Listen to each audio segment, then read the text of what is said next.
जय हिंद साथियों, आज हमारे साथ वो शख्सियत है जो किसी परिचय की मोहताज नहीं है। Retired major general GD Bakshi sir. आज हमारे पहले प्रोग्राम फेस टू फेस में हम बख्शी साहब से कुछ वो सवाल करेंगे जो आप ही सिपाहियों ने हमें ईमेल पे भेजे हैं सर से पूछने के लिए। जनरल सर जय हिंद। जय। और हमारे साइबर सिपाही में जितने भी सिपाही हैं, पहले तो उन सब की तरफ से आपको चरण स्पर्श, सब ने आपको बहुत बहुत शुभकामनाएं भेजी हैं सर। और लोग ये पूछना चाह रहे हैं जो आजकल हालात हैं देश में, स्पेशली कश्मीर में जो हमने देखा अभी, सीआरपीएफ के जवान को इतनी क्लोजली आकर के थप्पड़ मारा, लात मारी उसके हेलमेट पे। मोदी जी ने चुनाव से पहले कहा था कि हम पाकिस्तान के एक सर के बदले 10 सर लेकर के आएंगे, और आज सर पाकिस्तान छोड़िए, हमारी अपनी धरती पे सेना के जवानों के गाल के ऊपर तमाचा मारा जा रहा है। इसके ऊपर आप क्या कहेंगे सर? देखिए, हमारे देश में एक उदारवादी तबका है जो भी एडमिनिस्ट्रेशन आती है थोड़ी देर में उसको दीमक की तरह अंदर से चाटना शुरू कर देता है। दूसरा है, हमारे ऊपर अमेरिका का दबाव पड़ता है, और जो भी सरकार आती है कुछ देर तो होल्ड आउट करती है, लेकिन फिर हमने देखा है धीरे धीरे ये जो है असर करने लगता है, रंग लाने लगता है। और ये जो तबका जो हमारे देश के अंदर, ये देशद्रोही तबका, ये बिका हुआ तबका जो कि मीडिया में है, एनजीओज में है, कुछ जुडिशरी के हिस्सों में आ रहा है, स्टूडेंट यूनियंस में तो पनप रहा है बड़ी बुरी तरह से, जिस तरह की आपने देखा जेएनयू में, जादवपुर में, हैदराबाद में। और मैं आपको एक छोटा सा चीज़ याद दिलाना चाहता हूँ। सीरिया आजकल गृह युद्ध से ग्रस्त है, वहाँ एक इमारत सलामत नहीं खड़ी रह गई जी। इतना वहाँ पे गृह युद्ध हुआ, इतना तबाही का मंजर हुआ है कि सब देश तबाह हो गया। और ये तबाही कहाँ से शुरू हुई? University of Damascus, university of Aleppo में इसी प्रकार के तमाशे शुरू किए गए थे राष्ट्रवाद को लेकर। जी, ये बड़ा खतरे का सिग्नल है जो जेएनयू में हो रहा है, जो जादवपुर में हो रहा है, जो रामजस में हो रहा है, और जो दाएं बाएं हो रहा है। ये जो देशद्रोह की जो बातें, देश को तोड़ने की बातें, ये बड़े खासे नियोजित प्लान के मुताबिक इस देश में फैलाई जा रही है। और उसके चलते क्या होता है, मीडिया का तबका, खासकर हमारा अंग्रेजी भाषा का जो मीडिया है, उसमें कई तबके हैं जो कि दबाव डालते हैं सरकार पे। और मैं आपको ठोस उदाहरण देता हूँ। ठोस उदाहरण ये है कि 2-3 साल पहले हमारे देश में एक बवाल खड़ा किया गया कि साहब फौज, सेना कश्मीर के गांव और शहरों में क्यों, वो सीमा पर क्यों नहीं, वो सीमा पर क्यों नहीं, वो शहरों गांवों में क्या कर रही है, लोगों को गुस्सा दिला रही है, लोग नाराज हो रहे हैं सेना को देख देख के। तो ये दबाव को चलते हमारी सेना की डिप्लॉयमेंट, एक्चुअली पॉलिटिकल दबाव पड़ा और हमको चेंज करके ज़्यादातर वो बेचारे लाइन ऑफ कंट्रोल और इंटरनेशनल बॉर्डर पे भेज दिए गए। जो हिंटरलैंड में, साउथ कश्मीर में हमारी डिप्लॉयमेंट थी, उसको थिन आउट किया गया। और जब थिन आउट किया गया तो वहां पे बुरहान वानी पैदा हुए, और जब आपने बुरहान वानी को मारा तो ऐसा बवाल खड़ा किया गया। देखिए, असली लड़ाई ये हार चुके हैं। जब मैं जम्मू कश्मीर में था 2000 से 2005 तक, हम काउंटर टेररिस्ट ऑपरेशंस कर रहे थे, पहले किश्तवाड़ में, रजौरी, पुंछ में। उस वक्त जो है 3500 से 4000 टेररिस्ट होते थे जम्मू कश्मीर में, हथियार बंद। पंजाबी पठान 60% थे उसमें से जी। और उनके पास रॉकेट लॉन्चर, जीपीएमजी, AK-47, हजारों किलोग्राम एक्सप्लोजिव ग्रेनेड, सब कुछ था जी। उस वक्त जो था, हम लोग विचलित नहीं हुए जी। उस वक्त फौज की थर्राहट थी वहां पे कि फौज से ये लोग टेररिस्ट भी देख के भाग लेते थे जी। ठीक है। और उस वक्त क्या हुआ कि, लेकिन हमने देखा जितने हम मारते थे उतने पाकिस्तान और इन्फिल्ट्रेट करता था जी। और वो बात बराबर भी आ जाती थी जी। फिर हमने 2003 में फेंसिंग बनानी शुरू करी, 2005 तक फेंस बना दिया, और फिर इनका इन्फिल्ट्रेशन पे 70 से 80% डिग्रेड हुआ। और फिर हमने रहते मारते मारते मारते मारते 3,500-4 हजार से लेकर आज कोई 150 से 200 टेररिस्ट वापस रह गए हैं। लड़ाई वो हार चुके हैं, लेकिन हालात आज ज्यादा बुरे हैं बजाय कि उस वक्त के। और सर आपने अभी जो बोला कि पॉलिटिकल प्रेशर से आर्मी की डिप्लॉयमेंट को चेंज किया गया कि आर्मी बस्तियों में क्या कर रही है, सरहदों पे क्यों नहीं है। लेकिन सर जब बाढ़ आती है तो यही आर्मी तो बस्तियों में जाकर के लोगों को बचाती है, तब कोई क्यों नहीं बोलता कि आर्मी बस्ती में मत लगाओ, सरहदों पे लगाओ। तब क्यों आर्मी की मदद मांगते हैं ये लोग? बिल्कुल बिल्कुल सही कह रहे हैं आप। मैं कह रहा हूँ कि जब बाढ़ आती है, आपने एक उदाहरण दिया कि फौज को एकदम से बुलाया जाता है। अरे साहब, फौज वहां थी तो सुरक्षा थी जी, और 60% लोगों ने आके वोट डाला था जी। आपने फौज हटाई, सुरक्षा हटी, और आज जो है 7% और 2% वोट डल रहा है। क्योंकि ये जो शरारती तत्व है, ये जो सेपरेटिस्ट तत्व है, ये जो देशद्रोही तत्व है, अब ये शरेआम लोगों को डरा धमका रहा है। पहले तो आपको हटवाया और अब ये दादागिरी कर रहे हैं। वहां पे जो बची खुची फौज है उसके साथ पंगे ले रहे हैं। उसको कभी जाके कोई लात मार रहा है, कोई थप्पड़ मार रहा है। और मुझे तो बड़ी हैरत हुई सुन के, अपनी 37 साल की सर्विस में मैंने पहली बार ही सुना कि नहीं साहब, कितना उसने सेल्फ कंट्रोल दिखाया। उसने लात खा ली, घूसे खा लिए। तो जो राइफल आपने सरकार ने उसको दी वो किस लिए थी? एग्जैक्टली सर, लोग ये कह रहे हैं क्या वो होली पे पिचकारी में काम आएगी क्या? सर ऐसा कोई नियम है कि सीआरपीएफ का जवान जब तक ये जान पर ना बनाए वो रिटेलिएट नहीं कर सकता? रिटेलिएट नहीं कर सकता। देखिए, मिनिमम फोर्स की बात की जाती है, लेकिन जब आपको कोई फोर्स, क्रिमिनल फोर्स इस्तेमाल कर रहा है, किसी को लात मारना, किसी को घूसा मारना, किसी पर पत्थर फेंकना is use of criminal force against a public servant doing his duty. Exactly. जो कि इलेक्शन ड्यूटी कर रहा है, वो वहां टूरिज्म के लिए नहीं गया जी, वो इलेक्शन ड्यूटी कर रहा है, पब्लिक सर्वेंट ड्यूटी। आप दिल्ली में जाके किसी पुलिसमैन को लात मार सकते हैं? आपकी हालत क्या होगी आपको मालूम? जी, there is rule of law. Yes. तो बात यह है कि श्रीनगर में किसने रूल ऑफ लॉ हटा दिया है? पत्थरबाजी हो रही है। पत्थरबाजी का इजरायली क्या करते हैं? जो पत्थर मारता है उसकी हड्डी तोड़ देते हैं जी, हाथ पे वो मार के बट हड्डी तोड़ देते हैं। जो पत्थर मारता है उसे बेरेट पे बांध के गाड़ी के बॉनेट पे बांध के उसको आगे लेते हैं हॉस्टेज की तरह। सर अभी जैसे हमने भी ऐसा देखा, हमारी सेना ने भी ऐसा साहसिक कदम उठाया, लेकिन उसकी भरपूर आलोचना हो रही है। जो देश का तथाकथित बुद्धिजीवी तबका है वो सबसे पहले इनकी सुरक्षा के लिए खड़ा हो जाता है कि हमारे बच्चों को गाड़ी के आगे बांध दिया, मानवाधिकार वाले झंडे उठा लेते हैं। हाँ। तो क्या करें सर, इसका सोल्यूशन क्या है देश के लिए? सोल्यूशन ये है कि ये जो कॉटेज इंडस्ट्री बन चुकी है हमारे देश में ह्यूमन राइट्स की, जो अच्छे खासे पैसे कमा रहे हैं पाकिस्तान से, अमेरिका से, कहाँ से, इस पे थोड़ा नियंत्रण हमको अब लाना होगा। हमारे एनजीओ क्या कर रहे हैं, कहाँ से फंडिंग आ रही है, इस पे भी सरकार ने काफी जो है जी, दिलचस्पी दिखाई थी। और काफी हैरत की भी बातें सामने आई कि कितना कितना पैसा फॉरेन फंडिंग आ रहा है। 80-90 एनजीओ की फंडिंग पे प्रतिबंध लगाया है। जो है लगाम लगी है जी। तो ये मैं समझता हूँ और गहराई में जाने की जरूरत है। ये भी देखने की जरूरत है कि स्टूडेंट यूनियंस को फंडिंग कहाँ से आ रही है। मीडिया के कई लोग आलीशान करोड़ों के घर कहाँ से बना रहे हैं, उस तनख्वाह में घर नहीं बनते, इतने आलीशान घर नहीं बनते। Exactly. और ये तो अर्नब गोस्वामी ने कहा जी, बिल्कुल मीडिया से है। एक महारथी है। सर आज अगर हम देखें मीडिया को, स्पेशली जो साइबर सिपाही का भी जन्म हुआ था हम लोगों का, वो मीडिया की एक सेलेक्टिव जर्नलिज्म के विरुद्ध ही हम लोग पैदा हुए थे। और हमें आज बहुत बड़ी खुशी है इस चीज को देख करके, जैसे हमने अर्नब गोस्वामी का नाम लिया या कुछ एक चैनल्स और हैं जिनके मैं नाम नहीं लूंगा, वो देश की बातें करने लगे हैं, वो देश के हित में बोलने लगे हैं। लेकिन एक जो तबका है उसका भी नाम लेना उचित नहीं है अभी भी। एग्जैक्टली वो देश के विरुद्ध ही बोल रहा है। और सर जहां तक मुझे याद आता है, रिटायर्ड रॉ ऑफिसर का एक स्टेटमेंट है, ऑनलाइन है, वो अवेलेबल भी है यूट्यूब पे। उन्होंने बोला है कि रॉ के पास में, आईबी के पास में बाकायदा सबूत है कुछ जर्नलिस्ट के खिलाफ में कि इन्होंने कहां से फंडिंग ली है। तो सरकार को सब कुछ पता है, तो एक्शन क्यों नहीं ले रही है उन पत्रकारों के खिलाफ?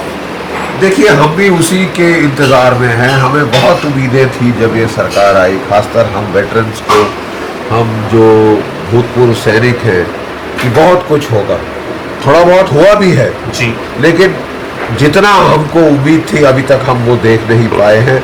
सबसे पहले तो हम लोग बहुत चिंतित थे कि पिछले 10 सालों में हमारे देश की सेना, सशस्त्र सेनाओं की मॉडर्नाइजेशन को जीरो पे लाके रख दिया गया था जी। बिल्कुल ब्रेक लगा दी गई थी और वो कोई हथियार खरीद फरोख्त सब बंद हो गया था, सिवाय वीवी हेलीकॉप्टर जो है इटली से आता है और जो कि इनऑर्डिनेटली एक्सपेंसिव हेलीकॉप्टर था और जिसमें धांधली थी, वो हेलीकॉप्टर ही हमने खरीदने देखा, बाकी कुछ आते देखा ही नहीं हमने।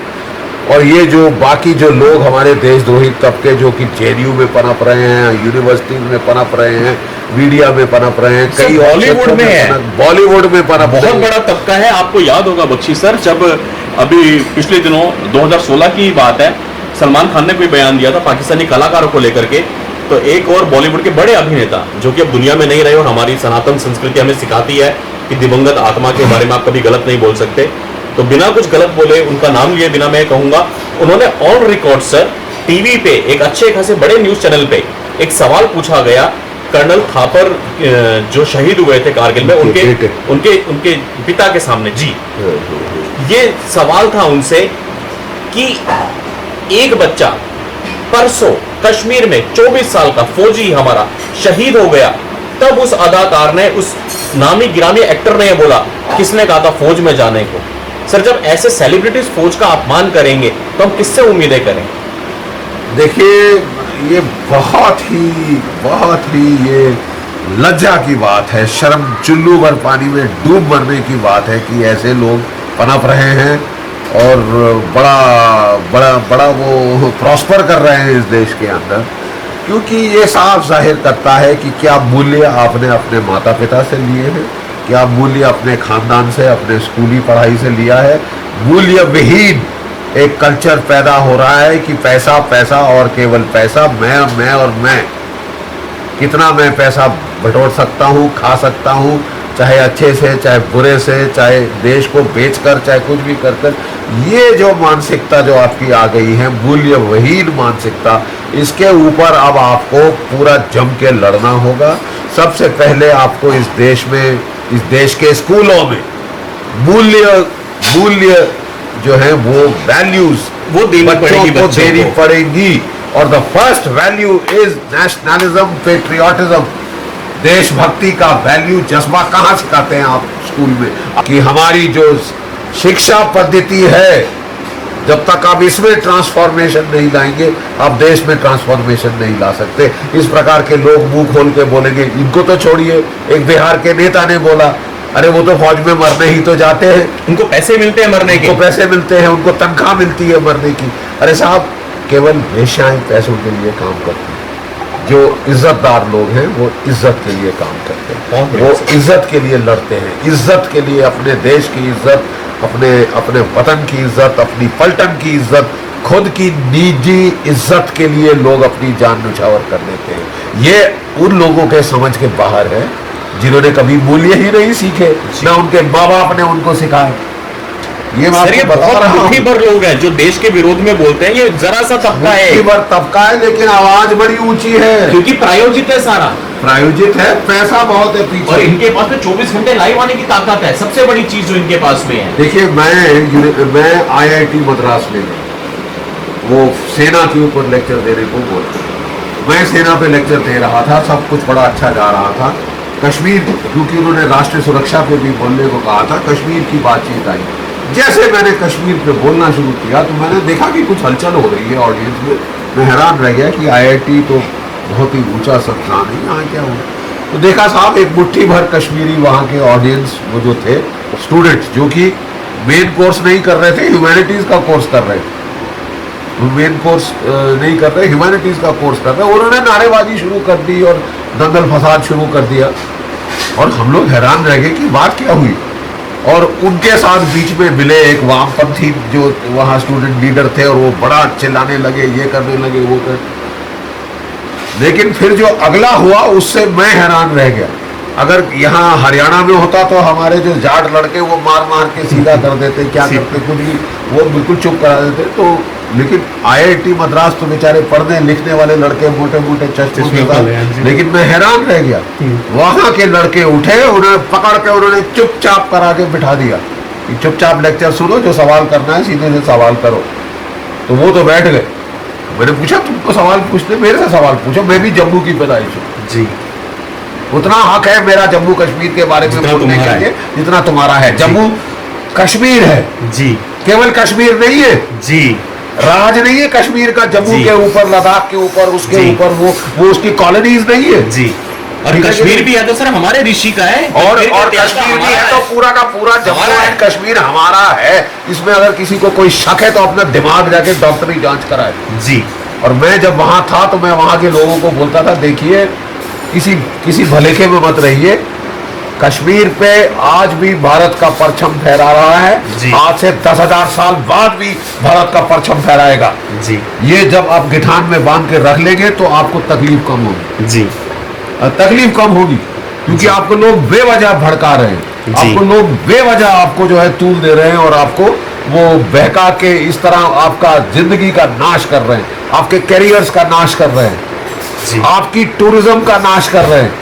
आपको जो कमाना था, जो शिकारे वाले ने, रिक्शा वाले ने, कुली ने, पोनी पोर्टर वाले ने, जो दुकान वाले ने, जो फूल बेचने वाले ने, फल बेचने वाले ने, उसको हर साल जब टूरिज्म का सीजन स्टार्ट होता है, ये सैयद अली शाह गिलानी वहां पे तमाशा शुरू करते हैं, जी क्योंकि लात लगती है पेट पे इन लोगों के, कि वो चाहते हैं कि इनके पेट पे लात लगे, गरीबों के पेट पे लात लगे, वो गुस्से में रहे और ये गुस्से का फायदा उठाएं, उस पे अपनी राजनीतिक अपनी रोटियां सेकें। जी सर। ऐसा तो ये हाल है साहब। तो जब तक लोगों को समझ नहीं आएगा, लोगों के मन में इन्होंने, और ये गलती हमारी है, जी इन्होंने एक धारणा डाल दी कि साहब थोड़ा सा जोर और लगाओ, भारत की फौज यहाँ से चले जाएगी, ये लोग सब छोड़ छाड़ के चले जाएंगे, क्योंकि इतने उदारवादी तो हैं ये लोग। सर हमारी उदारता को हमेशा कायरता समझा है, लेकिन अभी कश्मीर से हट करके एक सवाल जो स्पेशली हमारे लाखों सिपाही आपसे जानना चाहते हैं, और सवाल थोड़ा सा इशारों वाला है, जवाब भी आप इशारों में देंगे, क्या इस साल हमें एक नया पड़ोसी मुल्क मिल जाएगा? बलूचिस्तान। देखिए ऐसा है कि जो लातों के भूत हैं जी वो बातों से नहीं मानते, जी लातों के भूत बातों से नहीं मानते, और हमारी पाकिस्तान के मुल्क को नसीहत है, चैन से रहो और औरों को चैन से जीने दो। इस इलाके के लिए जहमत मत बनो। क्या वजह है कि अफगानिस्तान आपसे परेशान है, क्या वजह है कि बांग्लादेश आपसे परेशान है? उसके होम मिनिस्टर ने सार्क कॉन्फ्रेंस वहां जाके अटेंड करने से साफ मना कर दिया कि ये ढाका में बम फोड़वा रहे हैं, ढाका के अंदर ये सुसाइड अटैक, ना केवल भारतवर्ष। सर पाकिस्तान अपने आप में पूरा परेशान है, पाकिस्तान में सर पख्तून परेशान है, बलूच परेशान है, सिंधी परेशान है, मुहाजिर परेशान शिया है, परेशान है, शिया है सर, अहमदिया है, सारे परेशान है वहां पे। तो मैं पाकिस्तान को मेरी नसीहत ये है, चैन से जियो और चैन से जीने दो, नहीं तो इस देश के बर्दाश्त की भी कोई हद है। ये सीमा रेखा आपने पिछले साल हल्की सी पार होती देखी, उस वक्त सर्जिकल स्ट्राइक थे और हमारे फौजियों को उम्मीद थी कि अब ये न्यू नॉर्मल होगा, कि हर तीसरे चौथे दिन जब ये कोई गफलत करेंगे, कोई पंगे लेंगे, तो उस तरह की सर्जिकल स्ट्राइक होगी, फायर असॉल्ट होगी और ये नया फीचर बन जाएगा। लेकिन हमारा ये शांति का तबका फिर हावी हो गया, फिर एम्बेसडर जाने शुरू हो गए, ट्रैक 2 शुरू हो गई, शैंपेन की बोतलें खुलनी शुरू हो गई, और तब हमको पता चला कि वो गिलगिट बाल्टिस्तान को अपनी 5वीं प्रोविंस बनाना चाहते हैं। मैं उनको कह रहा हूँ, आप ऐसी हिमाकत मत करिए। हमें मालूम है चीन ने 51 अरब डॉलर वहाँ पे खर्चे किए हैं अपनी रोड बनाने के लिए, जी। इसलिए वो चाहता है कि गिलगिट बाल्टिस्तान उसके बाप की प्रॉपर्टी हो जाए। जी। उनके बाप की प्रॉपर्टी नहीं, भारतवर्ष का हिस्सा है। जी और अगर पाकिस्तान इसी राह से, इन हरकतों से बाज नहीं आया तो छोटे छोटे तो उन्हें हैरत नहीं होनी चाहिए, जी उन्हें हैरत नहीं होनी चाहिए। जैसे मैं बार बार, और मैं सांकेतिक भाषा में क्यों बोलूं, जी मैं फौजी हूं, मैं साफ बोलूं, जी मैं साफ बोलूंगा। जी। देखिए हमारी पीढ़ी ने पाकिस्तान के 2 टुकड़े किए थे। जी 1971 में मुझे कमीशन मिली थी और मेरे बैच को सीधा सीधा बांग्लादेश में झोंका गया। जी मैं उस वक्त हमने देखा 13 दिन के अंदर पाकिस्तान के 2 टुकड़े होते हैं, 13 दिन में। जी 13 दिन लगे थे केवल। जी बांग्लादेश बन गया था ईस्ट पाकिस्तान, जी और 2 टुकड़े हो गए थे। अगर पाकिस्तान इस प्रकार की छेड़खानी से बेवजह की तशद्दुद से बाज नहीं आया, तो कोई हैरत नहीं होनी चाहिए कि अगर बचे हुए पाकिस्तान के 4 टुकड़े हो जाएं, जी बलूचिस्तान, पश्तूनख्वा, पंजाब और सिंध। जी मैं तो नाम ले रहा हूँ। क्या नहीं, सीधा स्पष्ट सीधा है। सवाल के संकेत में मैं क्यों बोलूं? जी। संकेत तो औरों का देने का काम है, मेरा काम है लड़के करना। जी सर। मेरा ये काम था। अफसोस कि अब मेरे हथियार जो है वो सरकार ने ले लिए हैं, जी। लेकिन अपनी वाणी का जितना मैं इस्तेमाल कर सकता हूँ देशभक्ति का जज्बा उठाने के लिए, पाकिस्तान जैसे दुश्मनों के साथ टक्कर लेने के लिए मैं जरूर करूँगा। जी सर। और यही मैं बता रहा था कि जब मैं IIT मद्रास में गया और मैंने यही चीज बोली, जी। हमारी पीढ़ी ने पाकिस्तान के 2 टुकड़े किए। आपकी पीढ़ी जो है, युवा पीढ़ी, मेरे तो बाल सफेद हो गए, आपके काले बाल हैं, आप लोगों का दायित्व है और मैं आह्वान देता हूं कि अगर पाकिस्तान बाज नहीं आया तो बचे हुए पाकिस्तान के 4 टुकड़े करो। सर बिल्कुल होंगे, और होंगे, और मुझे पक्का यकीन है। जब मैंने IIT मद्रास में ये बोला और वहाँ पे वो जो हमारे सज्जन थे, वो वेमुला या वो कोई वहाँ पे एक वामपंथी मोर्चा है, वो IIT के अंदर भी जी। वो ये सब पॉलिटिक्स कर रहे हैं जी। वो पूरे मीडिया में उसने फैला दिया कि जनरल बख्शी ने हेट स्पीच दी। जब मैं दिल्ली में उतरा नहीं तो मेरे को सारों ने घेर लिया कि साहब आपने हेट स्पीच दी है। मैंने कहा बिल्कुल दी है और मैं दोबारा दूंगा, और जिसको मुझे हथकड़ी डालनी है प्लीज डाले। पाकिस्तान के खिलाफ मैं जब तक जिंदा हूं मैं हेट स्पीच दूंगा, क्योंकि उसने जितना नुकसान किया है हमारे देश का, हमने देखा है, अपनी आंखों से देखा है। ये 30 साल से ये सिलसिला चल रहा है। पंजाब में शुरू हुआ, 21,000 भारतीय शहीद हुए। फिर जब हमने वहां काबू पाया, जम्मू कश्मीर में गया, 44,000 भारतीय शहीद हो गए। और 1993 से तो खुल सिम हो गया पूरे भारतवर्ष के हर शहर में, मुंबई, दिल्ली, अहमदाबाद, वाराणसी, जयपुर और में गिनती नहीं है शहीदों की, वहां पे बम फट रहे।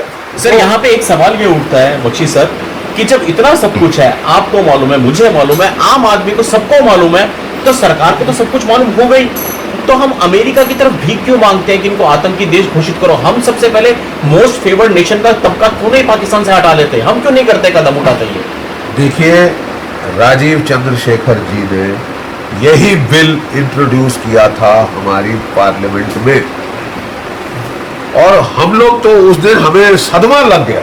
हमें बड़ी उम्मीद थी कि इतना आक्रोश है, सब कुछ है, हम ये कर देंगे।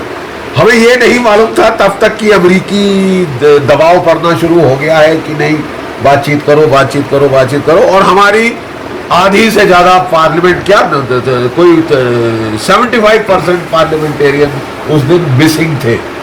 साहब, बड़ी हैरत की बात है कि हम लोग उम्मीद करते हैं कि अमेरिका की सेनेट ऐसा बिल पारित करे कि पाकिस्तान को स्टेट स्पॉन्सर ऑफ टेररिज्म घोषित करे। अमेरिका की सेनेट पारित करे, जी, UN करे।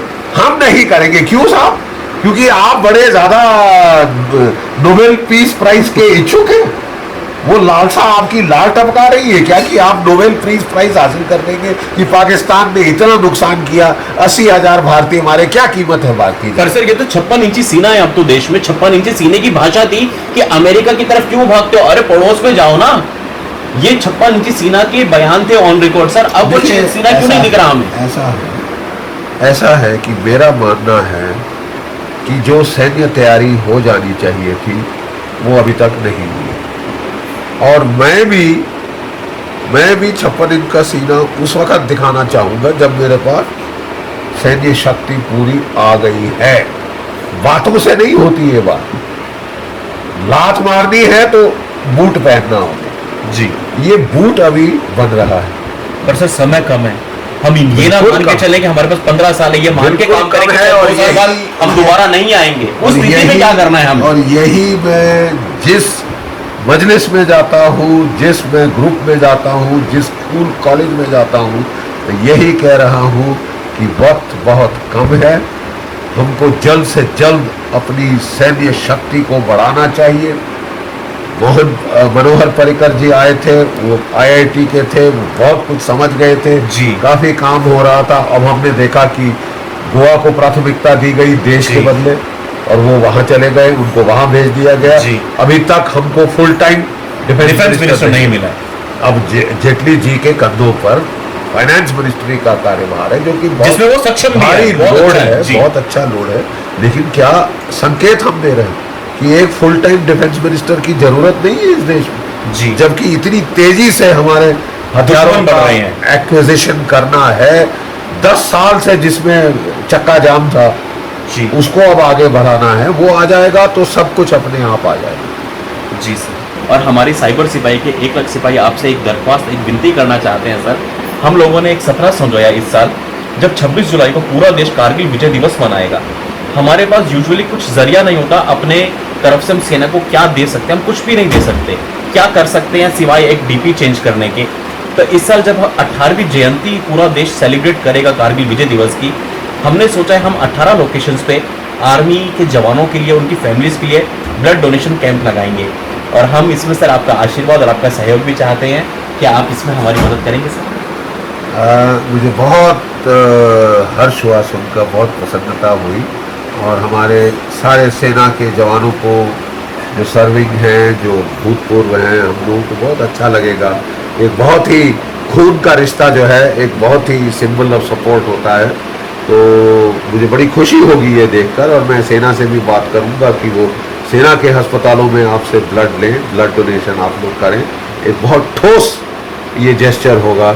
और मैं ये भी कहना चाहता हूँ कि जो वेटरन्स इंडिया है, हमारी जो भूतपूर्व सैनिकों का संगठन है, जी। वो इस 23 जुलाई को, यानी कारगिल दिवस से एक दिन पहले, जी। जो कि संडे पड़ता है, जी। ताकि हम ट्रैफिक को डिसरप्ट नहीं करें, हम पराक्रम परिक्रमा कर रहे हैं जी। का प्रोग्राम। मतलब 3-4 हजार 5,000 मोटरसाइकिलों पे राष्ट्रीय ध्वज लेके रैली फहराएंगे, जबकि ताकि हमारे ध्वज का वो झंडे की फड़फड़ाहट से हवा हमारा जो गूंजेगी। ये हवा गूंजेगी, और हमारा जो जो जो जो जो यहाँ पे जो वातावरण है वो शुद्ध होगा, जी। देशभक्ति के जज्बे से भरेगा। ना केवल दिल्ली में हम लोग ये करेंगे, और हम लोग ये इंडिया गेट से शुरू करके हमारा प्लान है कि जेएनयू के चारों तरफ जाएं, जी। और इस तरह का संकेत हम जो है, ये मैसेज ऑफ नेशनलिज्म, पेट्रियाटिज्म हम पूरे देश को दें।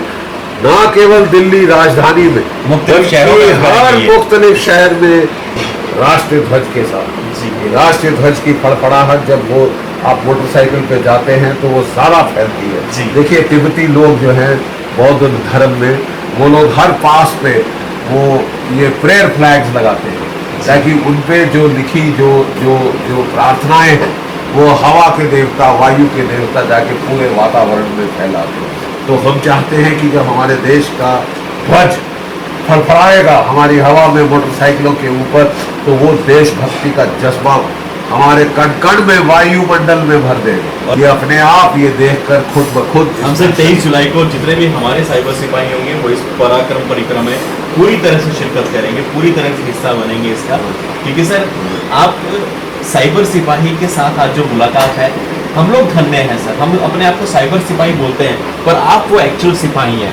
और सर जो मेरा जाति हमेशा से मानना है, और मेरे साथ साथ हमारे पूरे संगठन की एक ही विचारधारा है, मूलभूत की पहले देश फिर शेष। और उसमें हम ये बोलते हैं हमारी खाल से सर आप लोग के जूते भी बन जाए तो कम है। और हमें बहुत अफसोस होता है देखकर कि इस देश में इस विचारधारा के लोग बहुत ज्यादा होते हुए भी ये आवाज उनकी दबी हुई है। और मुट्ठी भर गद्दार होते हुए भी भारत तेरे टुकड़े होंगे इंशाल्लाह, वो आवाज बहुत हावी है। तो हम ये कामना करते हैं कि साथ में मिलकर के राष्ट्रवादी शक्तियां हमारी आवाज को प्रबल बनाए, प्रखर बनाए। देखिए वो एक अंग्रेजी में कहावत है, the great are only great because we are on our knees. आप अपने घुटनों पे हो जाएं तो सब आपसे लंबे हो जाएंगे। जी। प्लीज राइज, जी। उठिए, खड़े हो जाइए, अपने पूरे कद तक खड़े होइए। जी। आप भारतीय हैं, यू आर यूनिक। आप 5,000 से ज्यादा पुराना एक सभ्यता है। जब ये सभ्यता जिस दिन पूरी की पूरी खड़ी हो जाएगी अपने पूरे कद तक, और 6-6 फुट के बच्चे हमारे देश में अब बहुत हो रहे हैं, हमारी खुराक में फर्क पड़ रहा है। ये 6-6 फुट के बच्चे जब पूरी हाइट पे खड़े होंगे तो दुनिया देखेगी, and the world will applaud. Sir बहुत बहुत शुक्रिया आपका इतना कीमती समय देने के लिए, साइबर सिपाही से बात करने के लिए, और हमारे सारे साइबर सिपाही की तरफ से हमें आशीर्वाद दीजिएगा। बहुत बहुत आभार और विजयी भव। Thank you sir.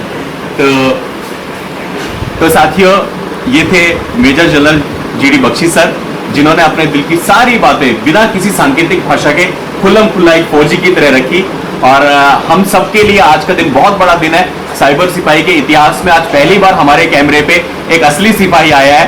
और हम सब कामना करते हैं कि हमारी भारत माता, हमारा भारतवर्ष दिनों दिन तरक्की करे और हम लोग देश विरोधी तत्वों को माकूल जवाब दें अपनी लेखनी से, अपनी वाणी से। हम सरस्वती के पुत्र हैं, जैसा सर ने कहा, इनके पास हथियार थे जो कि अब सरकार ने वापस ले लिए हैं। हमारे पास में हथियार नहीं है, लेकिन हमारी कलम और हमारी वाणी हमारा हथियार है और इससे हम देश की ये जंग जीत लेंगे सर। जय हिंद सर। इंशाअल्लाह।